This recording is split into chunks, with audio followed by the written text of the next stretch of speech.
Hi viewers, welcome to our channel. ప్రస్తుతం మనతో పాటు దామ భారతి గారు సీనియర్ జర్నలిస్ట్ వారితో ఒకసారి మాట్లాడదాం. నమస్కారం సార్. నమస్తే సార్, విజయసాయి రెడ్డి తర్వాత ఇప్పుడు మరో కొంతమంది కీలక నేతలు వైసీపీ నుంచి బయటకు వచ్చే ఛాన్స్ ఉంది అని అంటున్నారు సార్. అందులో ముఖ్యంగా కొడాలి నాని, రోజా ఇలా ఒక 10 మంది వెళ్ళిపోతున్నారని కూడా వైసీపీ ఖాళీ అయిపోతుంది కూడా అంటున్నారు. మరి వీళ్ళు వెళ్ళే ఛాన్స్ ఉందా? మరి వైసీపీ ఖాళీ అయిపోతే మరి జగన్మోహన్ రెడ్డి గారు ఏ విధంగా దీన్ని గట్టెక్కిస్తారు? వైసీపీ పరిస్థితి ఏంటి? మరి కథనాలపైన మీ ఒపీనియన్ సార్? ఖచ్చితంగా వైసీపీ ఖాళీ అవుతుందా లేదా అది కానీ పెద్ద స్థాయిలో అయితే వెళ్ళిపోయే అవకాశాలు ఉన్నాయి. ఎందుకంటే విజయసాయి రెడ్డి వెళ్ళిపోయాడు, ఆల్రెడీ రాజ్యసభ సభ్యులు 3-4 వెళ్ళిపోయారు కాబట్టి ఇంకో మిగతా అయోధ్య రామరెడ్డి కూడా ఆయన రిజైన్ చేశాడని అన్నంత వార్త వచ్చింది, ఆయన ఖండించాడు. ఇప్పుడు ఒక వార్త వైరల్ అవుతుంది ఏంటంటే కొడాలి నాని, రోజా కూడా వెళ్ళిపోతున్నారని. రోజా సంగతి మనకు తెలియదు, ఎందుకంటే రోజా నిన్న కూడా కూటమికి యాంటీగా ఆమె మాట్లాడింది. కూటమికి యాంటీగా ఈ మధ్య గట్టిగానే రోజా మాట్లాడుతుంది. కానీ కొడాలి నాని నోరు తెరవట్లేదు. కొడాలి నాని అరెస్ట్ ఎందుకు చేయట్లేదు ఇప్పటి వరకు అనేది కూడా పెద్ద ఆశ్చర్యమే. ఎందుకంటే కొడాలి నాని మీద ఉన్నంత కోపం వైసీపీలో జగన్ మీద కూడా ఉండకపోవచ్చు. ఎందుకంటే కొడాలి నాని చంద్రబాబుని కానీ, లోకేష్ని కానీ, పవన్ కళ్యాణ్ కానీ కొడాలి నాని తిట్టినట్టుగా ఎవరు వాళ్ళని జీవితంలో తిట్టి ఉండరు. అంత దారుణంగా అతను మాట్లాడేవాడు. కాబట్టి వైసీపీ తెలుగుదేశంలో జనసేనలో కార్యకర్తలకు అందరికి కూడా రక్తం ఉడికిపోతుంటుంది కొడాలి నాని అంటే పేరు చెప్తేనే. అలాంటి కొడాలి నానిని 8 months అయినా కూడా ఎందుకు అరెస్ట్ చేయట్లేదు అనేది తెలుగుదేశంలో పెద్ద ప్రశ్న. అందుకని ఒక వార్త ఏంటంటే కొడాలి నాని జగన్కి వ్యతిరేకంగా బయటికి వచ్చేస్తాడు అనేది అంటున్నారు. ఇందాక మాజీ మంత్రి డొక్కా మాణిక్య వరప్రసాద్ ఆయన మీడియాతో మాట్లాడుతూ విజయసాయి రెడ్డి ఎందుకు వెళ్ళాడంటే ఆంధ్ర శశికళ మన ఆయన పేరేమి రామకృష్ణారెడ్డి, సజ్జల రామకృష్ణారెడ్డి పేరు ఆంధ్ర శశికళ అని పేరు పెట్టాడు. అక్కడ జయలలితకి శశికళ ఎలాగో ఇక్కడ జగన్కి సజ్జల అలాగా. శశికళ ఎలాగైతే జయలలిత కెరీర్ని రూయిన్ చేయడానికి ఆమె వంతు కృషి చేసిందో ఇక్కడ సజ్జల అలాగా రూయిన్ చేశాడు. సజ్జల వల్లనే విజయసాయి రెడ్డి వెళ్ళిపోయాడు. సజ్జల టార్చర్ చేస్తాడు అందరినీ.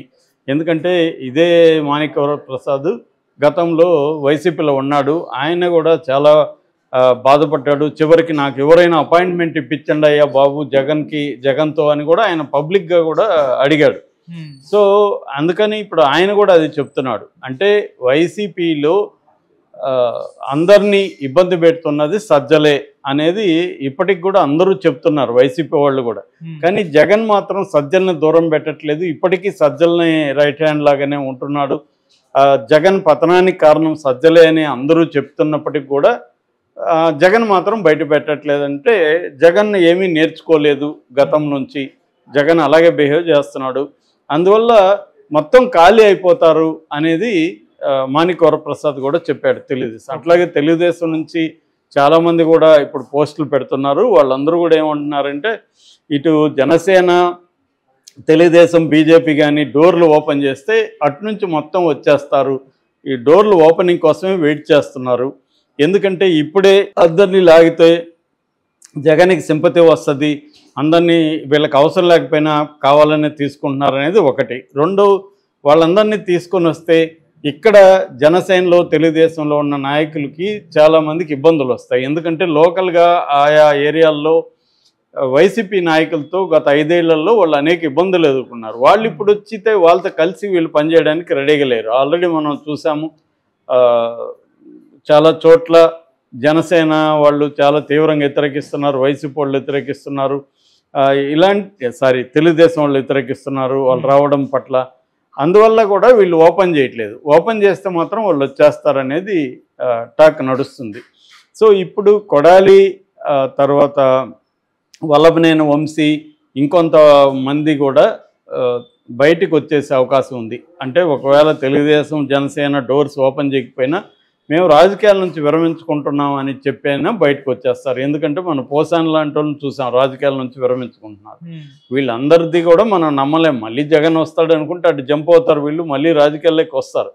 కానీ ఇప్పుడు పరిస్థితి ఏంటంటే వైసీపీ చాలా కష్టాల్లో ఉంది. ఆల్రెడీ కేసులో ఒక పక్క చాలామంది జైళ్ళల్లోకి వెళ్ళిపోతున్నారు, ఇంకొంతమంది బయటకు వచ్చేసే అవకాశాలు అయితే కనిపిస్తుంది. ఎందుకంటే వాళ్ళకి first preference Telugu Desam, next Janasena, next BJP, last preference Congress. Congress ఎందుకంటే అక్కడ అసలు ఉనికి పెద్దగా లేదు కాంగ్రెస్. ఎందుకంటే షర్మిల మొత్తం కూడా ఇప్పటికి కూడా జగన్ మీదనే ఆమె పోరాడుతుంది, కానీ కూటమి మీద పోరాడలేదు. కాబట్టి కాంగ్రెస్కి అక్కడ ఎవరికి కూడా కాంగ్రెస్ మీద నమ్మకం లేదు, కాబట్టి కాంగ్రెస్లోకి రాలేదు. ఒకవేళ కాంగ్రెస్లోకి వెళ్ళినా వాళ్ళని కేసుల నుంచి ఇంకో దాని నుంచి షర్మిల కాపాడే పరిస్థితి లేదు. అందుకని వాళ్ళు ఏంటంటే ఒకటి కేసులను తప్పించుకోవాలి, రెండు వాళ్ళ వ్యాపారాలు సజావుగా సాగాలి. ఈ రెండు జరగాలంటే వాళ్ళు వైసీపీ నుంచి బయటికి రావాలి. ఒట్టిగా బయటకు వస్తే వీళ్ళేమి తీసుకోరు. వైసీపీకి నష్టం చేసే విధంగా వాళ్ళు మాట్లాడడం కానీ ఇవన్నీ చేయాలి. ఆల్రెడీ మనం చూసాము ఈరోజు ఇందాక ఢిల్లీలో ప్రెస్ మీట్లో విజయసాయి రెడ్డి వైసీపీకి నష్టం జరిగే విధంగా మాట్లాడుతున్నాడు. ఎందుకంటే గుండెపోటు వివేకానంద రెడ్డి హత్య కేసులో నాకు ఫస్ట్ గుండెపోటు అని చెప్పింది అవినాష్ రెడ్డికి రైట్ హ్యాండ్గా ఉన్న పక్కన ఉన్న వ్యక్తి చెప్పాడు అనేది ఆయన మీడియాతో చెప్పాడు. ఆ మేరకు అది మళ్ళీ ఆ కేసు బయటకు వస్తుంది. అవినాష్ రెడ్డి చంపాడు, అందుకనే అవినాష్ రెడ్డి గుండెపోటు తీరిని బయటికి తెచ్చింది అవినాష్ రెడ్డి. చూడండి ఇప్పుడు ఆయనే విజయసాయి రెడ్డి చెప్పాడు అనేది బయటకు వస్తుంది. మొన్నటి వరకు విజయసాయి రెడ్డికి వివేకానంద రెడ్డి పెద్దలుడు శివప్రకాష్ రెడ్డి చెప్పినట్టుగా వార్తలు ఉన్నాయి. కానీ ఇప్పుడు అదే విజయసాయి రెడ్డి ఓపెన్గా ఫస్ట్ టైం ఓపెన్ అయ్యాడు. ఆయన గుండెపోటు అని నాకు చెప్పింది అవినాష్ రెడ్డి అన్నట్టుగా ఆయన చెప్తున్నాడు. అంటే క్లియర్గా అవినాష్ రెడ్డి దీంట్లో దోషం అన్నట్టుగా వస్తుంది. రేపు ఇదే విషయాన్ని కోర్టులో చెప్తే అవినాష్ రెడ్డికి వ్యతిరేకంగా సిబిఐకి గట్టి సాక్ష్యం దొరికినట్టే. సో అదొకటి. అలాగే విక్రాంత్ రెడ్డి అక్కడ ఏది మన కాకినాడ పోర్టు సీపోర్టుని బెదిరించి అందులో వాటాల్ని అరవిందో వాళ్ళకి రాయించడంలో నా రోల్ ఏం లేదు, విక్రాంత్ రెడ్డిదే ఉంది అన్నట్టుగా కూడా ఆయన చెప్తున్నాడు. అంటే క్లియర్గా వైసీపీని ఇరికిచ్చేట్టుగా ఆయన విజయసాయి రెడ్డి మాట్లాడుతున్నాడు.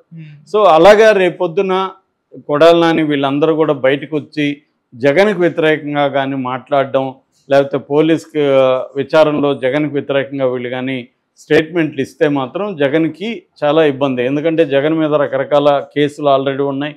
మన డిప్యూటీ స్పీకర్ రఘురామకృష్ణరాజు టార్చర్ కేసులో కూడా జగన్ ముద్దాయిగా ఉన్నాడు, A3 అనుకుంటా.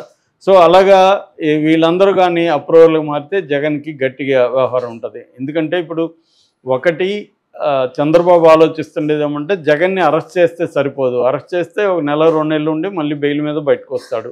అరెస్ట్ చేయకుండా కన్విక్షన్ పడే విధంగా ప్లాన్ చేయాలి అనేది చంద్రబాబుకు ఉన్న ఇది. ఎందుకంటే కన్విక్షన్ పడితే జగన్ పొలిటికల్ కెరీర్ సమాప్తం అయిపోతుంది. అప్పుడు లోకేష్కి ఎదురుండదు, పవన్ కళ్యాణ్ ఒకడే ఉంటాడు. పవన్ కళ్యాణ్తో పవర్ షేరింగ్ అనేది మనం మాట్లాడుకోవచ్చు. కనీసం వరస్ట్ అంటే లోకేష్ 2.5 సంవత్సరం, పవన్ కళ్యాణ్ 2.5 సంవత్సరం సీఎంలుగా ఉండేట్టుగా కూడా మాట్లాడుకోవచ్చు. ముందు జగన్ సంగతి చూడాలి అనేది చంద్రబాబుకు ఉన్నది. సో దీనికి కానీ బీజేపీ కానీ అంగీకరిస్తే చంద్రబాబుకి ఈజీ అవుతుంది. ఇప్పుడు విజయసాయి రెడ్డి ఎపిసోడ్ చూసినాక బీజేపీ కూడా దీంట్లో ఇన్వాల్వ్ అయిందా, బీజేపీ కూడా వైసీపీని తొక్కేసి ఆ ప్లేస్లోకి తాను పవన్ కళ్యాణ్ రావాలని ప్లాన్ చేస్తున్నారా అన్న డౌట్ వస్తుంది. ఇప్పటి వరకు జగన్ కాపాడింది బీజేపీనే. ఇప్పుడు జగన్ కాపాడాల్సిన అవసరం బీజేపీకి ఏముంటుంది?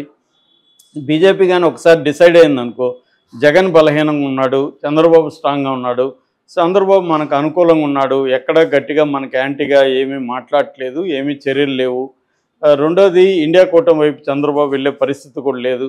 కాబట్టి 2029లో కూడా కూటమి బేస్ చేసుకొని మనం ఎన్నికలకు వెళ్ళొచ్చు అని కానీ బీజేపీ డిసైడ్ అయితే జగన్ని కంప్లీట్గా రాజకీయంగా జగన్ని తొక్కేసే అవకాశం ఖచ్చితంగా ఉంది. కొడాలి నాని ఈ రోజు కాకపోయినా రేపు వస్తాడు.